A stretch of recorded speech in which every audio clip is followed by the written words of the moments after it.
Rated T for teen. SEGA.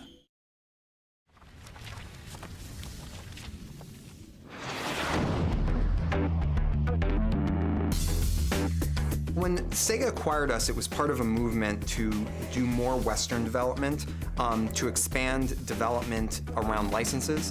The strategic acquisition of San Francisco-based developer Secret Level was a key step in SEGA's goal of securing the Iron Man property. This acquisition also raised the stakes for the once independent developer.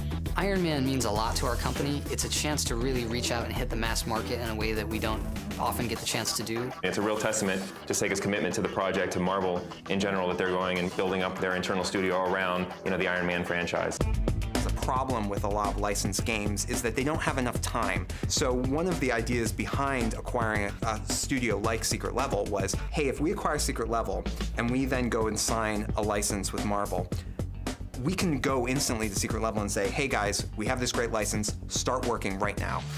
Once the license was secured, Secret Level had to begin designing a game based on a character with virtually unlimited abilities. This presented some development challenges. How are we going to do this? This guy, he can do everything. He can fly as fast as airplanes, he can hover, he can get on the ground and ground pound and shoot far away. He's got super strength, he's got the armor shield, the unibeam, the repulsor blast, all these different things. You've got to balance gameplay. So how do you make it so that all these things that he can do are viable tactics, and you don't say, I can just get through the game by sitting back, or I can just get through the game by charging in. Iron Man is sort of a one-man army, and so he's going out there and he's fighting soldiers and huge battalions of enemies. So we wanted to get that war feeling. How do you make a threat that this guy can't overcome, but also how do you create the controls to make this guy work? The prototype literally took a week to throw together. I think created a really strong, first of all, it was kind of fun, okay, and that's obviously a good sign. It's gonna be layered gameplay. When you get in close, you can take out a lot of guys quickly. When you're farther away, it's a little bit slower.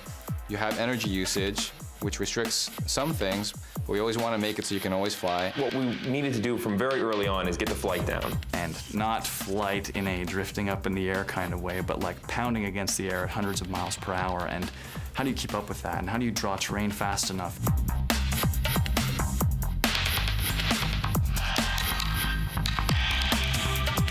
We didn't want to have a game where you're just a character running through, a street or whatever. It's, you can fly. When you've got a character that can fly anywhere at any time, you've got to have an area that's ready for that. We want to have tracer bullets constantly zipping by, and we want to have a chaotic battlefield type feeling. We have to constantly keep the action, and we have to keep it around the player, but not so difficult that the player feels totally out of control.